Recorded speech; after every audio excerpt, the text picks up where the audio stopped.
Welcome to the Science Podcast for January 11th, 2019. I'm Sarah Crespi. In this week's show, Meagan Cantwell talks with Justin Reich about massive open online courses, also known as MOOCs. After coming online more than a decade ago, some of them are starting to pivot to a money-making model. Justin suggests there might be some good reasons for that. And I talk with Christina Warner about a skeleton with mysterious microscopic blue crystals stuck in the tartar of her teeth for more than 1,000 years. Christina, an archaeogeneticist, ended up collaborating with physicists and historians to figure out what the substance was, where it came from, and how it came to be attached to the skeleton's teeth. MOOCs, or Massive Open Online Courses, gained lots of attention in 2012 as a way to make education accessible globally through access to free video lectures and assignments from some of the world's best professors. Many enrolled in these courses, but unfortunately the attrition rate was also quite high. I'm Meagan Cantwell, and I'm here with Justin Reich to talk about the state of MOOCs in 2019 and why some are now offering online master's degrees for professionals. Hey, Justin. Hi, how are you? Thanks for having me. Yeah, it's great to have you on. Could you just give a background on how MOOCs were started? Sure. In 2006, 2007, 2008, there were a group of mostly Canadian educators who were doing really interesting innovative work with launching online classes on the open web. Classes usually had a course number at a university, but then they put all the materials online so everyone who wanted to could join in.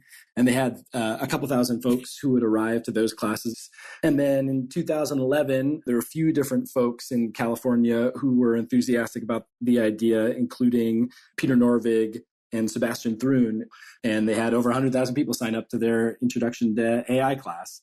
So it was sort of an idea that caught fire.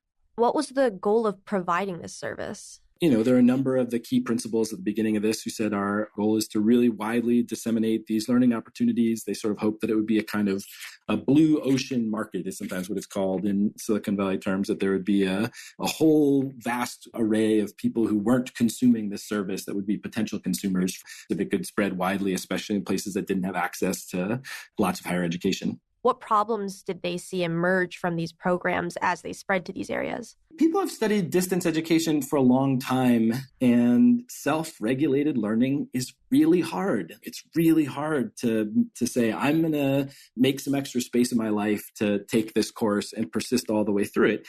It's proven much easier to have people who already have access to higher education get access to more higher education through this kind of free, unstructured online learning than it is to sort of create new on-ramps into higher education. Although there are incredible stories of people from every single walk of life, every single background who've encountered MOOCs and had really great, powerful learning experiences from them. There's a pretty high rate of people who end up not continuing their MOOC, or soon after they start it, they stop it. Has this problem persisted or worsened over time, or has it pretty much just been a problem throughout? We have good access to Harvard and MIT data, and so we can make claims about what we see in that. Typically, about half the people who register for a course never show up or click into it at all. That's not a big deal. It's totally fine for people to indicate an interest in something and then not decide to pursue that interest. And that hasn't really changed very much. What has somewhat gone down, at least in Harvard and MIT data, is the proportion of people who return after a second year. And most of the folks who come and join a Harvard X or MIT X course don't come back the following year for a subsequent course. And that proportion of folks has gotten smaller with each subsequent year, both as a total number of people who have enrolled has gone up for a few years and then gone down more in recent years. But that's been sort of a stable trend. One of the particular challenges, I think, to courses is like when someone signs up for Twitter or signs up for Instagram, there's no logical ending point. Your feed just sort of keeps scrolling over and over again. But courses end. As that ends, people go off and they do other things. It's just hard to build a lot of growth when you have this sort of natural breaking point. Once they realized that these problems were persisting, did they do anything to address them, or was there any way for them to address it? Some colleagues and I have published some studies where we've tried different sorts of interventions based on social psychology or behavioral economics. And we've had some initial evidence that those things might work, although as we've replicated them over time, we haven't seen all of the gains that we might hope. Building a course that you can really learn something from, that really advances the science of learning, is much more resource intensive than just getting a course out there that teaches some people stuff. Universities are typically trying to take the budgets they have to make new courses and to spread them widely across lots of different groups so that the money's spread fairly and so that lots of courses can get made. And it's hard to get your course out there on a budget, on a deadline, and have a whole research agenda that's going along in parallel with it. Yeah, these programs definitely need money to sustain. And previously, they started out by selling certificates of completion as a revenue stream, but now they're shifting to a different revenue model. Could you talk a little bit about that? There's some emerging consensus conversion around online master's degree programs or other kinds of programs that are targeted at working professionals. Some of this is not brand new. So Udacity very early on had an interesting partnership with Georgia Tech where they created the online master's degree in computer science. Coursera announced that they were going to make more partnerships with schools to offer fully online kind of MOOC-based master's degrees. The pivot to supporting universities and creating master's degrees puts these MOOC providers competing with a lot of well-established organizations that help universities create online master's degrees. And are these MOOCs run differently in comparison to these more well-established programs? One trend might be that a lot of the established organizations that have helped universities create online courses have mostly focused on courses with staffing models that most people would recognize from older online education, that there's 20, 25, 40 students in a class, that there's one instructor, that there's some sense of connection, that there's not at all the scale that you see like in the Georgia Tech online computer science masters, where they're really trying to do a combination of automating quite a bit of the instruction. And then, some interesting labor models where Udacity has a network of people around the world that grade people's assignments. There's not one TA sitting at Georgia Tech, or there's not 30 TAs sitting around a table at Georgia Tech who are grading all these things. They're taking advantage of crowdsourcing and sort of other models to try to find new economies of scale in teaching. So this pivot to professional degree programs with MOOCs, has there been any comparison yet between the retention rate with these programs versus more well-established programs? No, and it's going to take a while because the programs are designed to complement working professionals. We have under review right now another paper that we're doing, which is a review of MIT's first MicroMasters program, the supply chain management program. And the amount of work that people put into these classes sort of in the corners and nooks and crannies of their lives, just people describing to us like, I go sit at my desk at lunch and I fire up some videos, like I stay after work late into the night doing these things. So it's pretty hard to make it a kind of full-time commitment the way that these are set up. As a result, it's a little bit tricky to figure out when people have attrited from the program, when they've really left. It's not necessarily a bad thing if someone's poking along at one course a year and it takes them a lot longer to finish, but they are able to do that and they meet their goals. One thing that might be a good thing is that if the costs of these programs are reduced, and you're paying them per course or credit, then the risk is also distributed. You're not sort of paying up front for a big program and things like that. So overall, would you say that the programs through MOOCs are more affordable than these other online degree programs, and the target audience for the MOOC programs are different than the traditional online programs? There's one study that's out on this, and again, it's with this first sort of Georgia Tech class.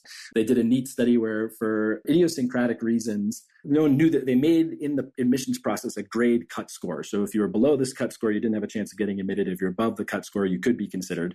And of course, people just above and below that cut score are not actually different from one another. It's there's a sort of a bit of randomization. So you can look at people on either side of that cut score and see sort of what happens to them. And the people above the cut score who go in, many of them went into the Georgia Tech program. And the people who didn't get into the program, they didn't pursue other options. So the argument that Josh and his colleagues make is that this is sort of genuinely creating new kinds of pathways for people. How big the demand is kind of remains to be seen, but it's an interesting model. So what do you think is the future of MOOCs given this pivot to professional degrees? My colleague Mimi Ito says that people often hope that new technologies will disrupt existing systems. And oftentimes new technologies get domesticated by existing systems. And so one future you can imagine here is what you might call a sort of productive domestication, that in various nooks and crannies, mostly focused on sort of professional education, master's degree programs, there are some ways that already educated people can get some cheaper, more efficient, more, sort of aligned with their work-life schedule degrees through these programs. If we saw that as the case, one good lesson that might emerge from that is that as there are sort of inevitably new technologies that catch the attention of education administrators and education policymakers, a good stance to take is something along the lines of, there's probably like neat ways that this new technology can help us do what we're doing better in particular kinds of ways. But it's unlikely that any particular new technology is going to lead to a sort of dramatic reorganization of higher education, particularly around the most pressing challenges of how do we support first-generation students? How do we create more access opportunities in places that are physically distant from centers of higher education? Those challenges, I think technology can play a role in engaging, but in many ways, those challenges will remain sort of political challenges and policy challenges, where we make investments more so than new technologies that presage a grand reordering of things. All right. Thanks so much, Justin. You bet. Thanks so much for having me. Justin Reich is an assistant professor in the Comparative Media Studies Department at the Massachusetts Institute of Technology. You can find a link to his piece at sciencemag.org/podcast. Stay tuned for Sarah Crespi's interview with Christina Warner about mysterious crystals in the teeth of a 1,000-year-old skeleton.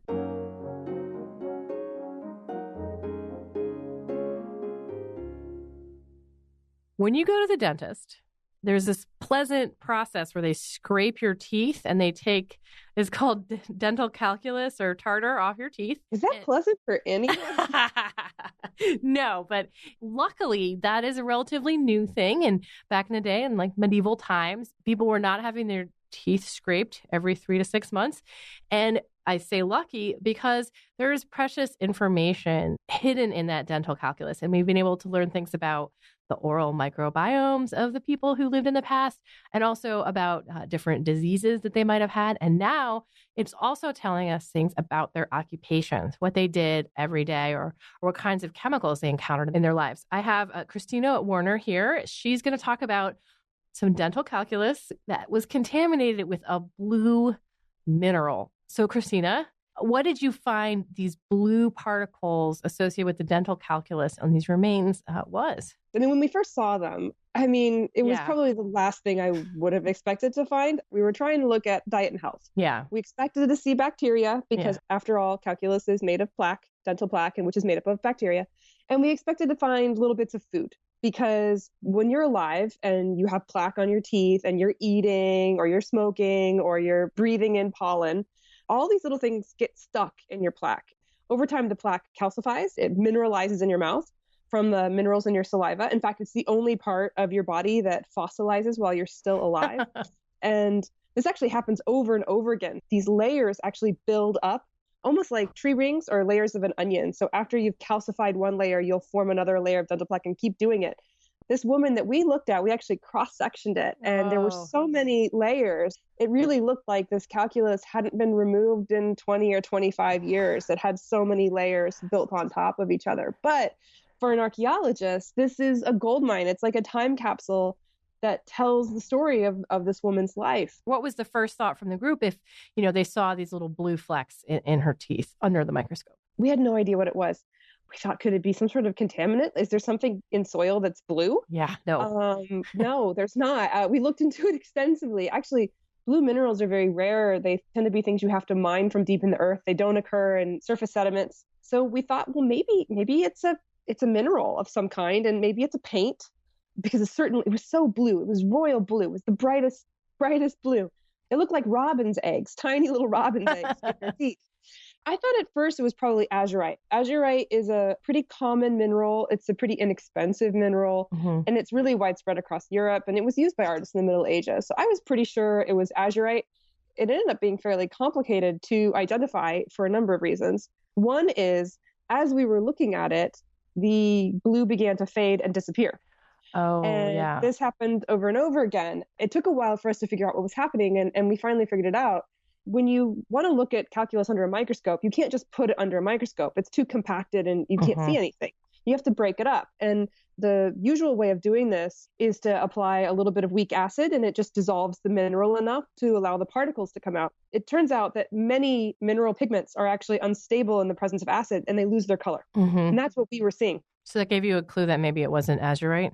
Well, azurite also breaks down. We actually tested many different reference pigments and determined which were stable and which were not. So like cobalt blues is stable, but azurite is not. And lapis lazuli was not. There aren't that many blues that were available to the medieval painter. They had a quite limited access. Of the blues that they had available to them, most are blue because of a particular element. So cobalt blue is blue because of cobalt. Azurite's blue because of copper. Vivianite is blue because of iron. Lapis lazuli is actually not one mineral. It's a bunch of minerals together. The blue component is called lazurite.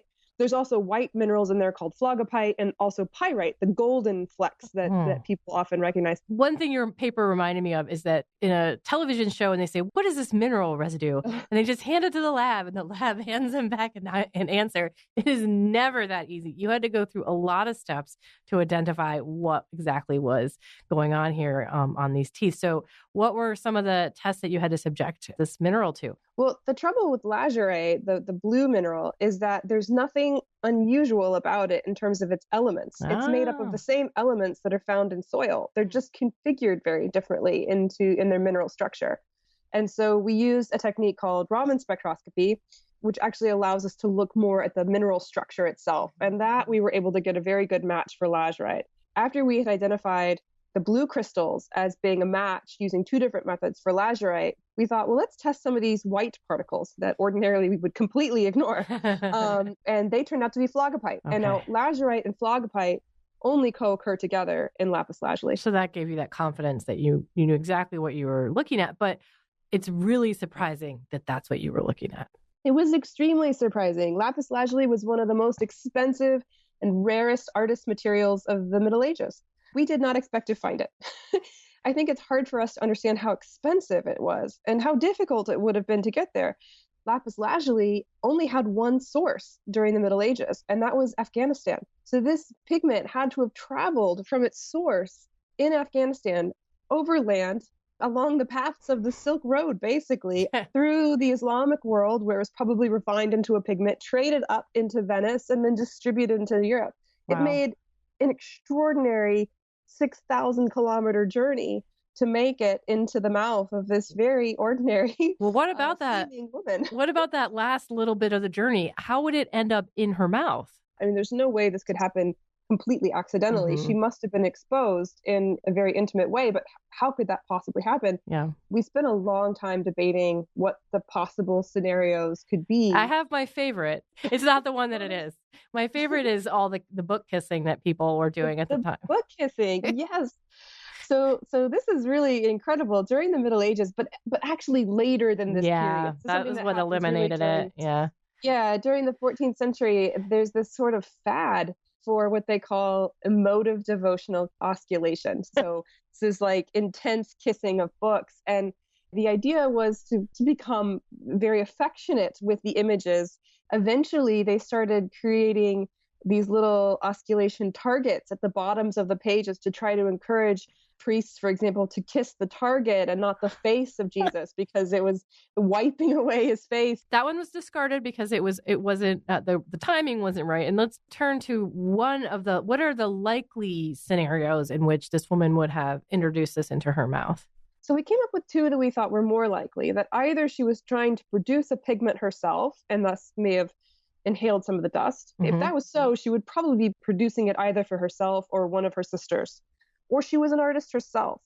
With the first scenario, although it's possible, I don't think it's likely for one reason, and that is because if you just take lapis lazuli stone and you grind it, you'll get a really dull gray pigment. It's not nice. It has too much of the phlogopite and other minerals inside that dull the color. So what you have to do is you have to refine it. And the technique used to refine lapis lazuli at this time wasn't really known in Europe. It was primarily performed in the Islamic world. But what I think is probably the most likely is that she was an artist herself. We do know from some artist manuals around the same time that one technique for producing a really fine point for fine painting work involved compressing the paintbrush between the lips. The lapis lazuli was quite distributed through her mouth. Mm-hmm. So it wasn't just in one place. It was also really dispersed. So it didn't seem to have been incorporated as a paint, for example, if she had kissed it and it had gotten stuck. And also, there are some really amazing letters from right around the same time period, maybe a little bit later, also in Germany, where there is a men's monastery. There's an armarius who is the keeper of the books, and he had commissioned the production of several new books from a neighboring women's community. So when you say she was an artist, it's more about illuminating manuscripts than it is about making paintings. Correct. Okay. It was very likely for illuminating manuscripts because there was a lot of book production at this time. It gives evidence that women were producing books and they were producing important books. Yeah. But unfortunately, these letters don't state which pigments were being used. We can tell by the amount of silk and the amount of parchment that he was sending for these books to be made that they would have been quite nice books. Is there anything else from the gravesite or from the ruins of the monastery where these remains were? Or is there anything else there that would help with that? The women's community from the letter was a different one. Okay. It was not this community. The remains are from a site called Dahlheim. Dahlheim is located in Western Germany, and today it's actually the site of a museum about monasteries. And the cemetery that we focus on was associated with one of the earliest religious communities that was founded in this area, and it was a women's community.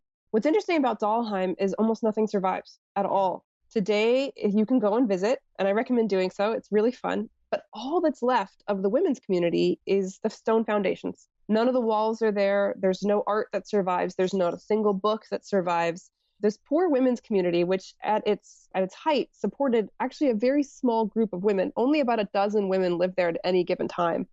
It underwent multiple fires. It burned to the ground multiple times. It was sacked in at least 2 battles. Wow. It was hit by plague. And eventually it was abandoned during another war, and a nun was murdered, and the whole community fell apart. This was centuries later. And then later, a group of monks moved in, and they built a monastery, and that's the monastery that actually really survives there today, and that today is really the museum people go to visit. Mm-hmm. But you can still find this kind of traces of this little women's, what they call a Frauenkloster, this little women's monastery, a little women's community, still there, the church foundations and the foundations of the place where they lived, but it's very small and kind of tucked away and forgotten. It's like it had just been erased. Wow. Absolutely erased. And so to me, that was something that was so interesting, is in this totally unexpected context from this very ordinary seeming woman from this cemetery, we've been able to identify someone who was likely in life quite an extraordinary person. Right. She must have been a very talented artist. And I say artist here because lapis lazuli was not used by scribes. So it was not used typically to write words. It was used to illuminate pictures. Wow. That is amazing. So are there other remains from this site that might be able to shed more light on this? We only, in this initial study, looked at 4 individuals. Mm-hmm. And that was because we had a completely different purpose to the study originally.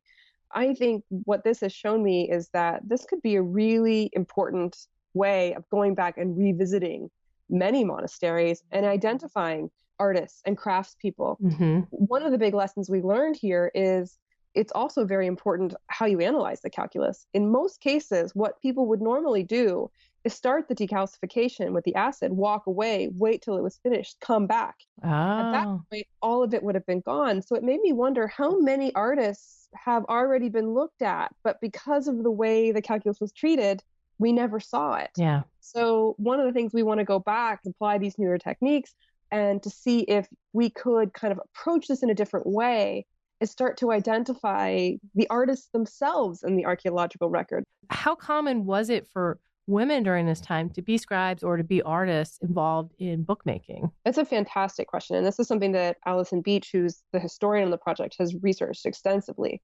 And she's turned up quite a bit of evidence of women who were prolific producers of books.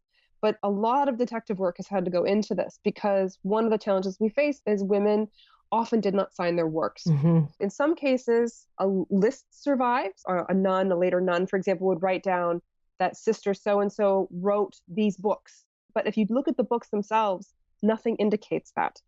What she was also able to do is take one book that was signed and match the handwriting to several other anonymous books. And so we could see, okay, this group was all written by one person, and here it's signed. So we can apply that name to all of them. But it's really painstaking work to try to reconstruct this. And so I think it's really helpful to have this second line of evidence. I mean, many people might think that archaeologists and historians work together because we work on kind of similar things, but actually it doesn't happen that often. We kind of exist in different worlds. One group lives in libraries and one group digs in the dirt, and those are very different places. So you guys are not all Indiana Jones, is what you're saying. No, we're quite different. You know, here was a really great problem that we all got to sit together and really talk about. And then we needed more. So we teamed up with physicists. So it was a fun project where we really had archaeologists, historians, and physicists all sitting together talking, trying to puzzle out this question. And that was tremendous fun. That is really cool. Really seems like this is a totally different way of doing archaeology. Who would have thought that if you wanted to understand artists in the Middle Ages, you would look at their dental plaque? Yeah. Sometimes I think we get tripped up with thinking that artifacts are only stone tools and pottery. But there is this entire archaeology of the invisible that is out there that we are only now starting to appreciate. Things decompose and break down at a large scale, but many of the microscopic particles and the biomolecules actually preserve for a really, really long time. Yeah. I feel like we're right now kind of in this renaissance of archaeology. Yeah. I feel like with a lot of the new scientific technologies that are available, we're kind of a new kind of archaeology is being born, and I'm really excited about it. Very cool. Okay. Thank you again, Christina. This has been really fun. Thanks so much. Christina Warner is a professor in the Department of Archaeogenetics at the Max Planck Institute for the Science of Human History. You can find a link to her research and science advances at sciencemag.org/podcast. And that concludes this edition of the Science Podcast. If you have any comments or suggestions for the show, write to us at sciencepodcast@aaas.org. You can subscribe to the show anywhere you get your podcasts, or you can listen on the Science website. That's sciencemag.org/podcast. To place an ad on the Science Podcast, contact midroll.com. The show is produced by Sarah Crespi and Meagan Cantwell and edited by Podigy. Jeffrey Cook composed the music. On behalf of Science Magazine and its publisher, AAAS, thanks for joining us.